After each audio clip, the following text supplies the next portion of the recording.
Alhamdulillah Rabbil Alamin wa bihi nasta'in wa ala umuri dunya waddin. Wassalatu wassalamu ala asyrafil anbiya'i wal mursalin sayyidina wa maulana Muhammadin wa ala alihi wa sahbihi ajma'in. Ayyuhal mu'minun ittaqullaha haqqa tuqatih wa la tamutunna illa wa antum muslimun. Allah Ta'ala fil Qur'anil Karim, a'udzu billahi minasy syaithanir rajim. Bismillahirrahmanirrahim. Ya ayyuhalladzina amanu taqullaha haqqa tuqatih wa la tamutunna illa wa antum muslimun. Wa qala fi ayatin ukhra, ya ayyuhalladzina amanu idza qila lakum tafassahu fil majalis fafsahu yafsahillahu lakum wa idza qila inshuzu fanshuzu yarfa'illahu alladhina amanu minkum walladzina utul ilma darajat wallahu bima ta'maluna khabir. Shadaqallahu al-'azim. Ma'asyiral muslimin wa zuhratal mu'minin rahimakumullah. Khatib berwasiat kepada diri khatib sendiri juga kepada semua jemaah sekalian, marilah sama-sama kita meningkatkan ketakwaan kita kepada Allah Subhanahu wa taala. Karena dengan ketakwaan inilah Allah Subhanahu wa taala akan memuliakan seorang hamba. Bahkan jelas di dalam Al-Qur'an, inna akramakum indallahi atqakum. Yang paling Allah Subhanahu wa taala akan muliakan di antara hamba-hambanya yaitu adalah orang-orang yang bertakwa kepada-Nya. Maka dengan takwa ini semoga Allah Subhanahu wa taala menjadikan kita sebagai hamba-hamba pilihan, hamba-hamba yang pantas diberikan hidayah, taufik juga inayahnya. Amin ya rabbal alamin. Salat dan salam semoga senantiasa tercurah limpahkan kepada baginda kepada suri tauladan kita yang Habibuna Nabi Muhammad sallallahu alaihi wasallam. Dan semoga Allah Subhanahu wa taala pun menjadikan kita sebagai umat-umat yang senantiasa istiqomah melakukan kebaikan dan senantiasa istiqomah untuk menunaikan ketaatan dan ketakwaan kepada Allah dan Rasul-Nya. Amin ya rabbal alamin. Ma'asyiral muslimin wa zuhratal mu'minin rahimakumullah. Allah Subhanahu wa taala senantiasa mengingatkan kita dalam ayat-ayatnya dalam Al-Qur'an ketika seorang hamba sudah lagi tidak mendapatkan petunjuk, maka Allah Subhanahu wa taala jelas berfirman di dalam Al-Qur'an bahwa di dalam surah Al-Baqarah, a'udzubillahi minasyaitonir rajim, dzalikal kitabu la raiba fihi hudal lil muttaqin. Artinya bahwa Al-Quran adalah pedoman hidup kita, bukan hanya sebatas koleksi di rumah-rumah kita, akan tetapi menjadi pedoman bagi kehidupan kita untuk menyongsong kehidupan yang lebih baik, menyongsong kehidupan yang diridhoi oleh Allah, dan Allah Subhanahu wa taala akan senantiasa memberikan solusi dari setiap permasalahan kehidupan kita ketika kita senantiasa mendekatkan diri kepada Allah Subhanahu wa taala. Maka daripada itu ada dua poin atau ada dua yang harus kita sama-sama kokohkan dalam kehidupan kita. Sebelum membangun rumah, kita mengetahui bahwa harus ada fondasi terlebih dahulu. Supaya fondasi tersebut kuat, maka atau supaya rumah tersebut kuat bangunannya dan lain sebagainya, maka yang paling pertama harus dikuatkan adalah fondasi. Terutama ketika kita hidup di alam dunia ini, tentu ada dua fondasi yang harus kita kuatkan. Yang pertama al-aqidah, yaitu aqidah kita kepada Allah. Yang kedua adalah ibadah, yaitu ibadah kita kepada Allah Subhanahu wa taala, sesuai dengan apa yang dituntunkan oleh Rasulullah sallallahu alaihi wasallam. Maka ketika keduanya ini seimbang dan ketika keduanya ini kokoh, maka insyaallah bangunan pun akan kokoh, ekonomi pun akan kokoh, bangunan-bangunan yang lain pun dalam kehidupan kita pasti akan dikokohkan oleh Allah Subhanahu wa taala. Maka ketika kita beriman kepada Allah, setidaknya ada tiga cara untuk menambah keimanan kita kepada Allah Subhanahu wa taala dan Rasul-Nya. Dan dari ketiga cara ini, apakah kita sudah melaksanakannya atau belum? Dan bagaimana keadaan iman kita pada hari ini? Pada hari yang mulia ini, apakah hanya begitu-begitu saja atau ada peningkatan atau seperti apa?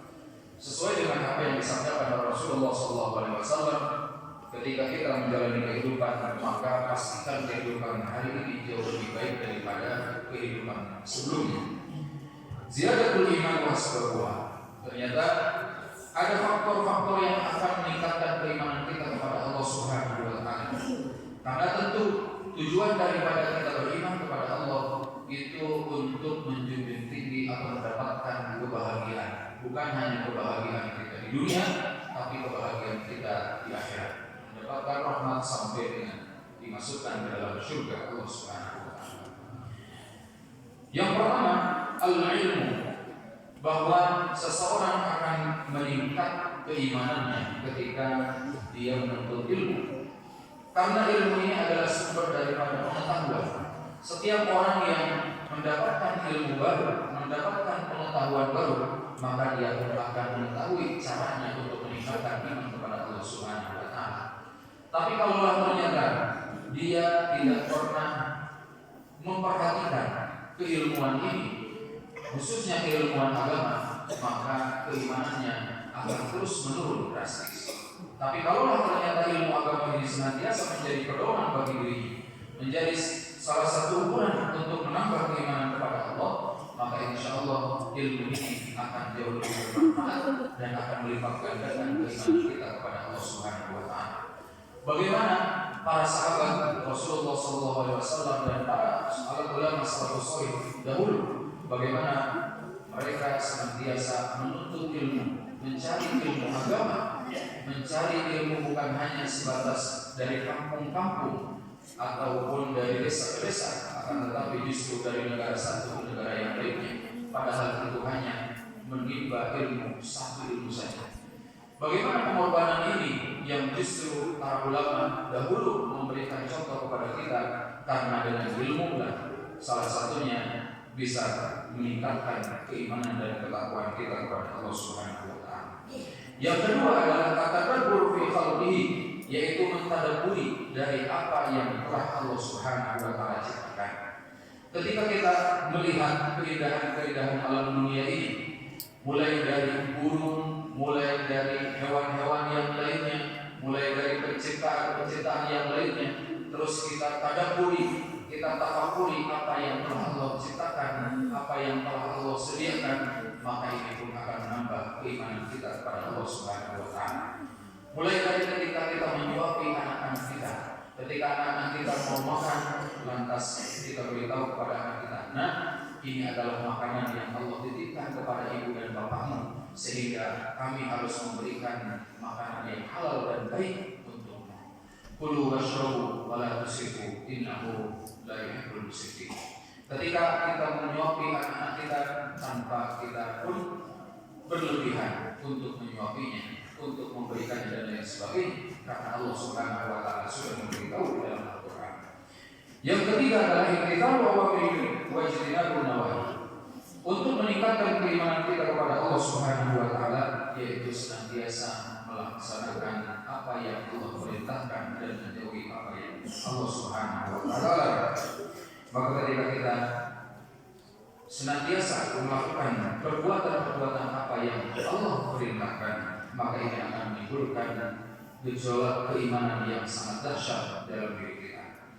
Maka ketika kita memakan sesuatu, itu biasanya yang paling kita dapatkan adalah apa hasilnya ketika kita memakan sesuatu tersebut. Kita makan nasi bukan hanya tujuannya kenyang, tapi supaya diri kita sehat. Begitupun ketika kita melakukan aktivitas-aktivitas yang menimbulkan atau meningkatkan keimanan kita kepada Allah, lantas apa buah dari keimanan tersebut?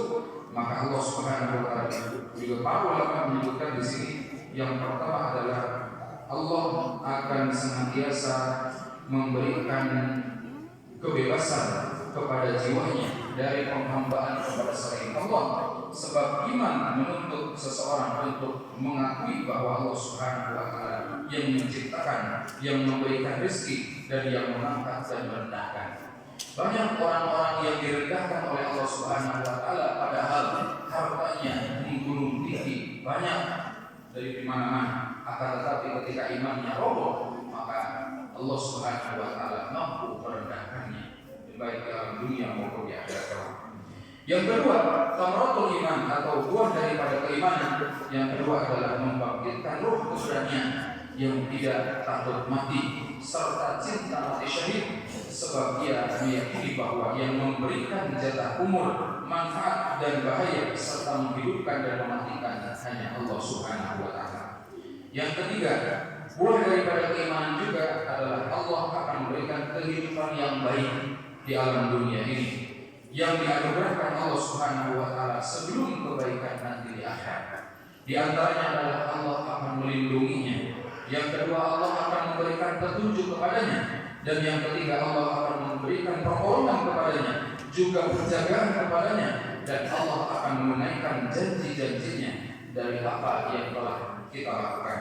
Dan yang terakhir, Allah Subhanahu wa taala akan menurunkan dan mengeluarkan keberkahan baik dari langit maupun dari bumi.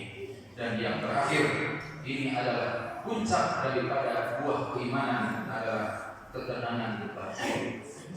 Di Jepang itu banyak yang melakukan bunuh diri. Hampir setiap tahun bahkan setiap bulan ada orang yang melakukan bunuh diri. Itu karena apa? Padahal dari segi ekonomi mereka mapan, akan tetapi karena tidak tenangnya batin mereka, maka yang pada akhirnya melalui jalur bunuh diri ini mereka mengharapkan ketenangan setelah kehidupan di alam dunia. Namun ternyata Allah sudah memberikan clue-nya atau memberikan poinnya dalam Al-Quran. Justru mereka akan kekal abadi selamanya di dalam api neraka jahanam. Na'udzubillah wa na'udzubillahi min dzalik. Ma'asyiral muslimin wa sallallahu alaihi rahimakumullah. Mudah-mudahan dengan wasiat ini atau dengan nasihat ini Allah Subhanahu wa taala memampukan diri kita menjadi orang-orang yang senantiasa terus bertakwa dan taat atas apa yang telah Allah perintahkan kepada kita. Amin ya Allah ya Rabbal alamin. Dan mudah-mudahan Allah Subhanahu wa taala menjadikan kita min ibadiyas shalihin, jadi di antara orang-orang yang saleh. Amin ya Allah ya Rabbal alamin. Barakallahu li wa lakum fi ayatil hakim wa taqabbalu minkum tilawatahu innahu huwas samiul.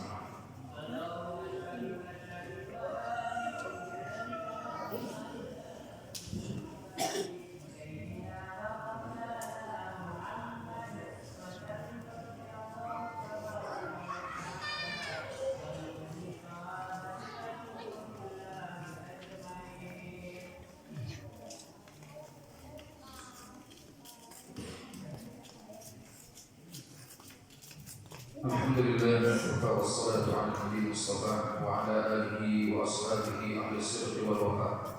Asyhadu an la ilaha illallah wahdahu la syarika lahu wa asyhadu anna Muhammadan abduhu wa rasuluhu la nabiyya wa la rasula ba'dah. Allah ta'ala fil Qur'anil Karim.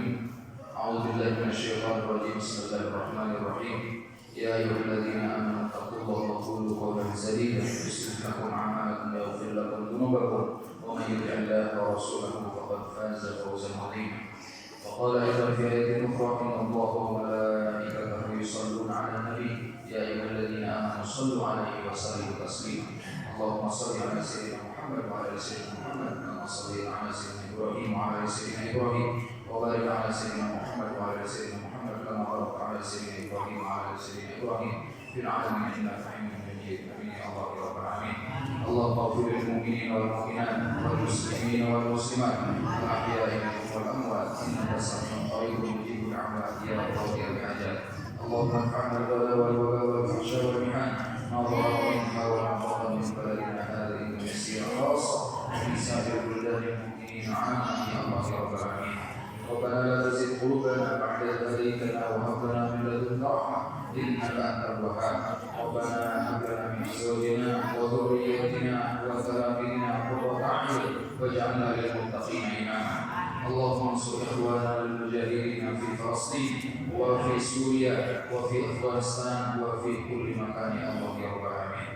ربنا آتنا في الدنيا حسنة وفي الآخرة حسنة وقنا عذاب النار.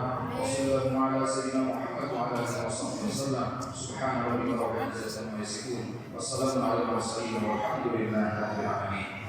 عباد الله الله يأمركم بالعدل والإحسان وإيتاء ذي القربى وينهى عن الفحشاء والمنكر والبغي يعظكم لعلكم تذكرون. فاستغفروا الله لي ولكم فاستغفروه.